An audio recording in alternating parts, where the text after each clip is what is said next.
I had so much fun making this sample, and I'm gonna have a lot more fun making this beat too.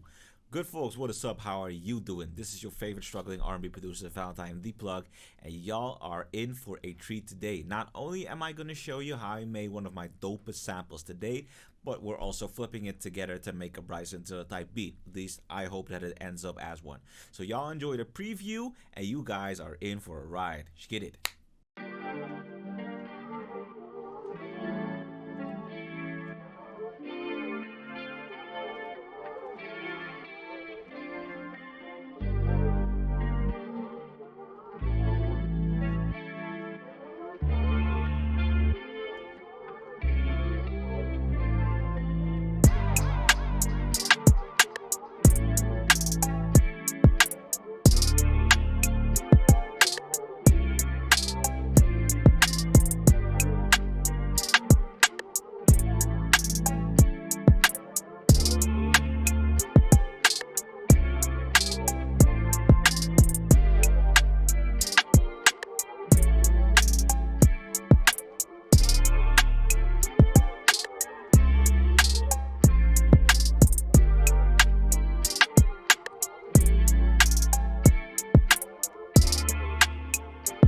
All right, y'all, welcome back into FL Studio. Hold on, let me just get my mic in place. Thank you. All right, y'all, welcome back into FL Studio. I'm happy to have y'all here.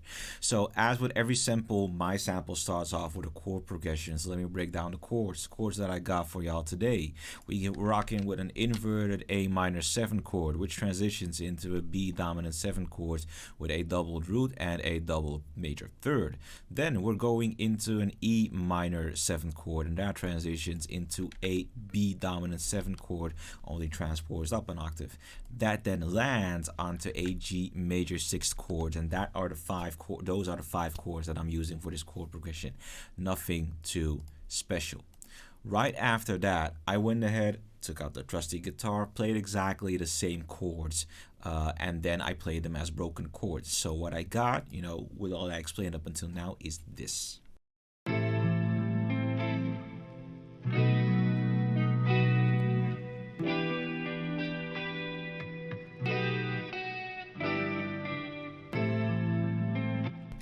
So basically you have a phrase repeating itself. I'm super proud of this little melodic riff right here that does add kind of a small, interesting touch. After that, I went into Vital. I actually went into Vital, and I did a little bit of sound designing, came up with my own patch for a pad because I really needed a patch. And I went into Splice, and I got me a vocal sample. And these are the two elements that I just described.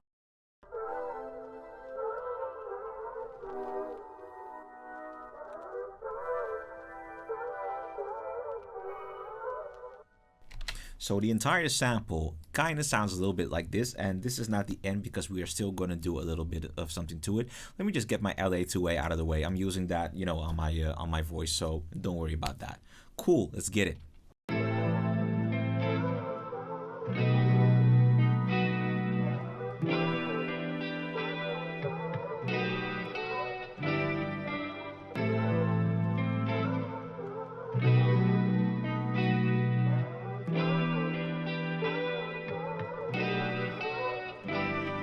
Now, I realize that making a sample is something that comes very easy to me, but it may not translate like that onto the screen. So I just want to say that whenever I start making my own samples, I always start with a chord progression because that's the basis of any song. It sets the mood, it sets the vibe, it sets the emotion for the beat. And after that, everything after that is just simply layering. The pads that I'm adding is simply layering, just simply strengthening the basis that I already have. The chords, I feel that guitar is commonly associated with R&B. So in order to give it that real strong R&B flavor, that's why I add guitar. Vocal samples, of course, vocal samples are part of the aesthetic that we're trying to achieve, which is that late night R&B aesthetic, that melancholic aesthetic. So there's a lot of thought that goes into making these R&B samples. And when the time comes, I might just do a more extensive video about that. But this is in a nutshell my sample making process. Cool. So I highlighted this and I already have Edison ready to go. I am going to record this and then I'm going to downsample it, and then I'm going to just do a little bit more processing things with it. So right now, after recording it and downsampling it, this is what it sounds like right now.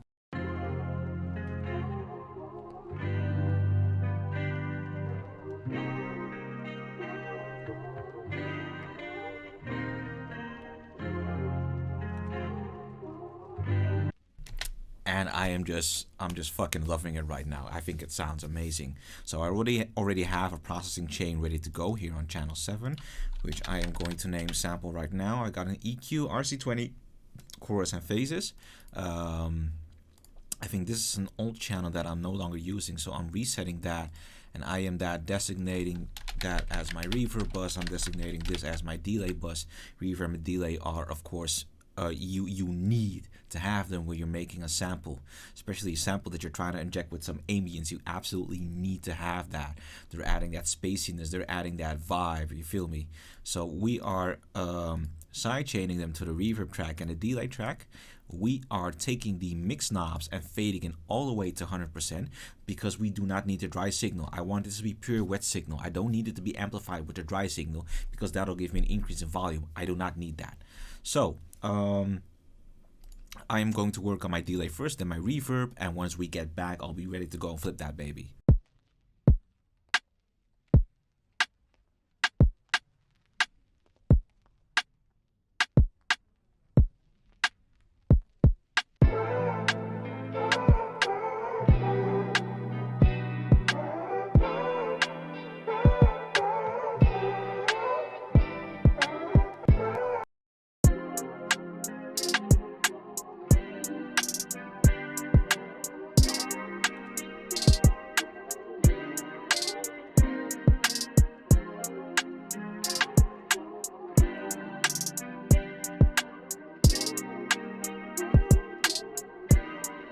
Alright, so your boy is on the hunt for a Reese bass, and I think wow, I am fighting with my English. I am just gonna take out the Growler Moog bass, which is the Reese bass that we all know and love, which is still my Reese bass of choice for bryson type beats. We're going to, oh man, I kind of lost track of all the mixer channels that I'm using, so I really need to be careful. I think this one's good. So I'm going to be playing a simple pattern. I also think I'm going to be adding an 808 because I don't want this beat to be very reliant on that Reese bass.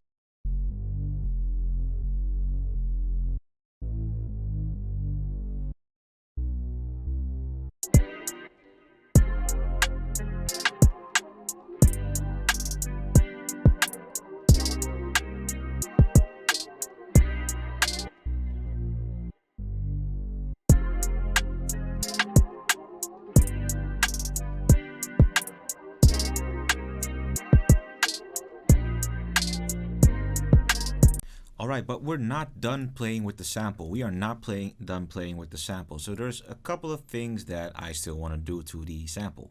First thing I'm going to do, I'm going to load Fruity Paramedic EQ2. The reason I choose Paramedic EQ2 because I feel that it's easier to automate with. Third-party plugins don't really work as well with FL Studio automation. And I mostly just want to automate the shelf that I'm going to be using. So I'm going to hit right-click, create automation clip. I'm gonna activate this channel, and I'm just gonna lower or get the shelf in effect, because when you have these vintage sounding samples, you know, a lot of filtered, it's dope if you can get that underwater effect going, that real downsampling effect going in, you know, your verse pieces like this.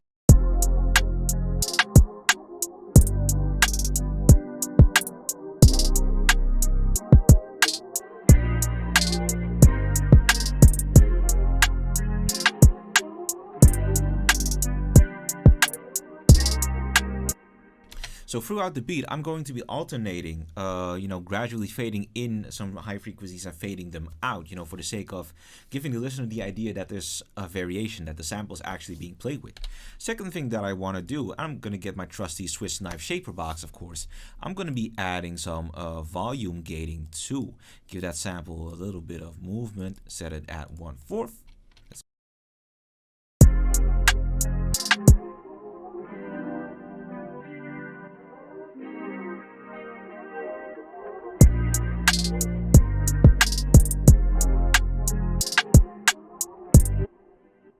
And I am also going to be automating that effect because it doesn't need to be on at all times. So once again, we are going to create an automation clip, boom.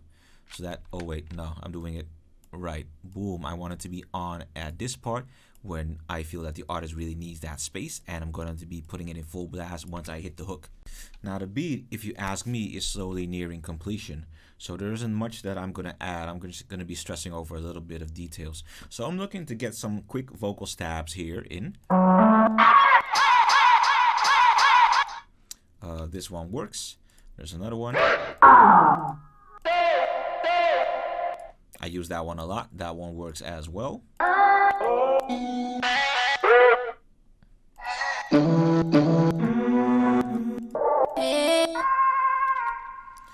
And I'll figure out the rest.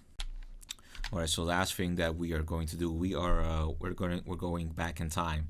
When I mean back in time, I am saying we are going to revisit some very old legacy drum kits of FL Studio, because they have a couple of perks that I really like using from time to time. They're in the vintage kit, and they're this one specifically. I think this one and this one. And I think there's plenty of drum kits that still have them, but you know, I know where to find them from memory, because I've been labbing FL Studio for God knows how long. So we're taking this one. We're taking this rim shot.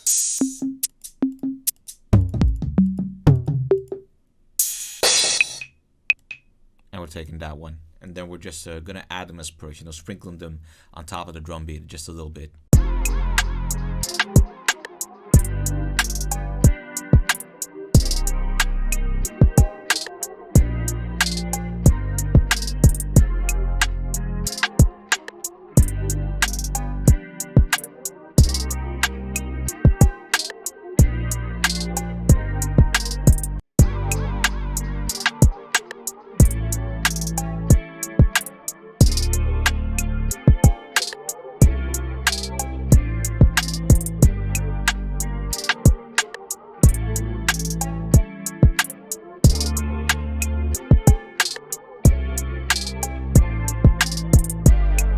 So we turned a fire sample into a fire beat, and that allows me to call it a day, ladies and gentlemen.